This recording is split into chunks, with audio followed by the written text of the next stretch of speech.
Break બાદ આપનું સ્વાગત છે। સમાચારમાં આગળ વધીએ તો સરદાર પટેલની 150મી જન્મ જયંતિની દેશભરમાં ઉજવણી થઈ રહી છે। ત્યારે નર્મદાના કેવડિયા ખાતે પીએમ મોદીની ઉપસ્થિતિમાં એકતા પરેડ યોજાઈ હતી, જેનું સંચાલન મહિલા આઈપીએસ સુમન નાલાએ કર્યું। સુમન નાલાની વાત કરીએ તો તે 2021 ગુજરાત કેડરના આઈપીએસ છે। બનાસકાંઠામાં 12 વર્ષથી સામાજિક બહિષ્કારનો સામનો કરી રહેલા 29 આદિવાસી પરિવારોને હક અપાવવામાં મહત્વની ભૂમિકા ભજવી છે। વર્ષ 2018માં તેઓ સિલેક્શનમાં પાછળ રહી ગયા હતા, તો બાદમાં यूपीएससी पास કરી 508મો રેન્ક મેળવીને આઈપીએસ બન્યા।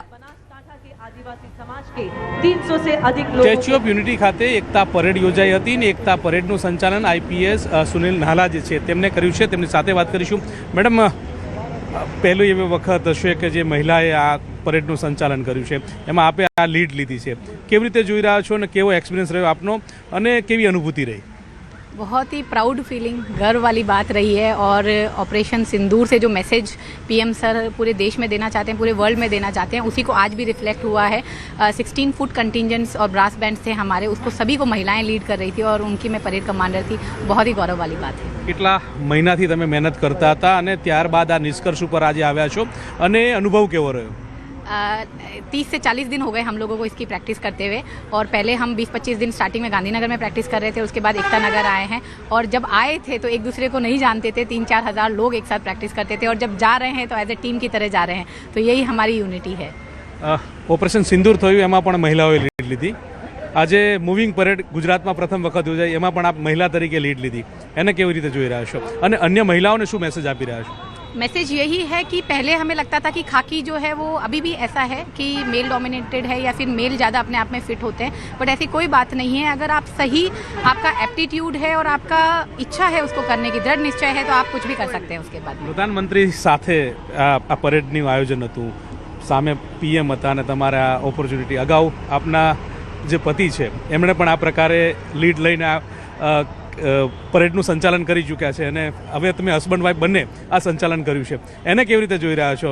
એ બંને વચ્ચે વાત થતી હોય તો એને કેવી રીતે જોઈ રહ્યા છો? ये तो भगवान और भगवान का भी धन्यवाद देना चाहूँगी। उसके बाद पीएम सर हैं, हमारे डीजी सर हैं, गुजरात पुलिस का धन्यवाद देना चाहूँगी। कभी सोचा, मैंने ये नहीं सोचा था कि मैं भी एक दिन वापस से इसको लीड कर रही हूँ, क्योंकि जब मेरे हस्बैंड ने की तब तो मैं तैयारी ही कर रही थी। उसके बाद मेरा आईपीएस में सिलेक्शन भी हुआ और आज ये मौका मुझे मिला, तो it's like a dream which has come. અન્ય જે મહિલાઓ પોલીસ છે એને કેવો સંદેશ આપશો અને એની સાથે કેવી વાત કરશો કે જેમનું હોંસલો બુલંદ થાય અને તેઓ પણ એક બૂસ્ટઅપ મળે? मेरा यही बोलना है कि हमने खाकी जो है एक बार यदि आपने पहन ली है तो हमें इससे पूरा जस्टिस करना है। आपको लोग जो बहुत ही वल्नरेबल होते हैं वो आपके पास में आते हैं, तो आप उनकी बातों को समझें और उनका जितना आप मदद कर सकें, वही उस दिन आप इस खाकी को जस्टिस कर सकेंगे। ચોક્કસથી તો હતા આઈપીએસ સુમન નાલાજી, તેમનું કહેવું છે કે ખૂબ જ સરાહનીય એપ્રોચ રહ્યો અને આ મૂવિંગ પરેડ જે છે તે પ્રથમ વખત યોજાય છે ને તેમાં સહભાગી થવાનો એક અવસર જે છે તે ક્યારેય કલ્પના નહોતી કરીને તે અવસર પ્રાપ્ત થયો હોવાની વાત તેમના મુખેથી સાંભળવા મળી રહી છે। કેમેરામેન ખેગાર રાઠોડ સાથે ગૌતમ શ્રીમાળી, ન્યૂઝ 18 ગુજરાતી, નર્મદા।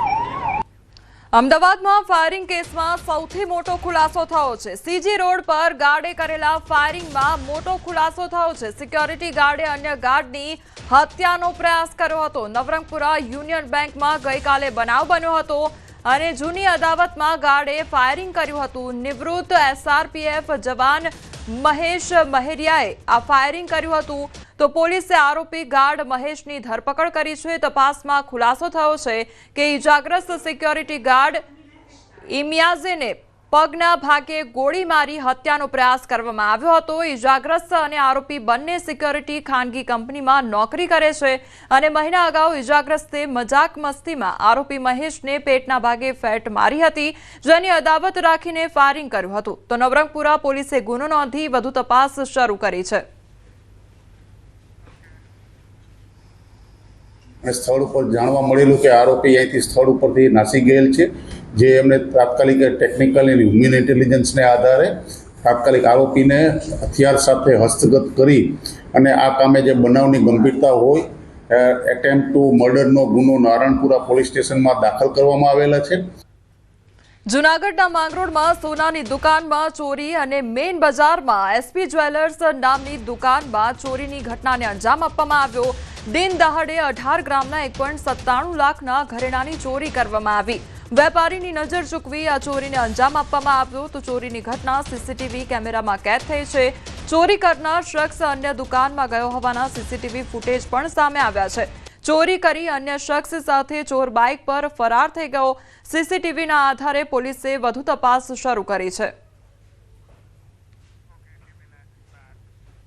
સુરેન્દ્રનગરમાં આમ આદમી પાર્ટી દ્વારા ખેડૂત મહાપંચાયત સભાનું આયોજન કરવામાં આવ્યું. લીંબડી વિધાનસભા વિસ્તારમાં ખેડૂત મહાપંચાયત સભાનું આયોજન કરવામાં આવ્યું તો ભાજપના પ્રદેશ ઉપાધ્યક્ષ ડોક્ટર ભરત બોઘરાનું નિવેદન સામે આવ્યું છે.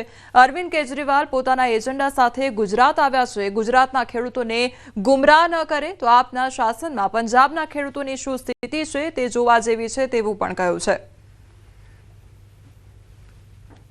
નથી ગુજરાતના શાંતિ સલામતીને ડિસ્ટર્બ કરવા માટેની એક ષડયંત્ર છે. છેલ્લા 7 વર્ષથી પંજાબની અંદર પણ આમ આદમી પાર્ટીને શાસન સોંપ્યું. પંજાબના ખેડૂતોની શું સ્થિતિ છે એ પણ જોવા જેવી છે. પોલિટિકલ કાર્યકર્તાઓને પણ વિનંતી છે કે મહેરબાની કરીને ખેડૂતોને ગુમરાહ કરવાના બદલે ખેડૂતોની વાસ્તવિક સ્થિતિની વચ્ચે રહીને ખેડૂતોને મદદ કરવાની જરૂર છે. રાજ્યમાં કમોસમી વરસાદે ભારે તારાજી સર્જી છે. ત્યારે ભાવનગર ખાતે મત્સ્ય ઉદ્યોગ મંત્રી પુરુષોત્તમ સોલંકીએ કમોસમી વરસાદને લઈને સમીક્ષા બેઠક યોજી. ભાવનગર ગ્રામ્યના ધારાસભ્ય અને મત્સ્ય ઉદ્યોગ મંત્રીએ વરસાદને કારણે થયેલ આર્થિક નુકસાની અધિકારીઓ સાથે સમીક્ષા કરી હતી અને માછીમારી સિઝનના શરૂઆતના 2-3 મહિના નિષ્ફળ ગયા હોવાથી માછીમારોને મોટા પ્રમાણમાં આર્થિક નુકસાની ભોગવી પડી હતી અને તેને લઈને જ આ ચર્ચા કરવામાં આવી.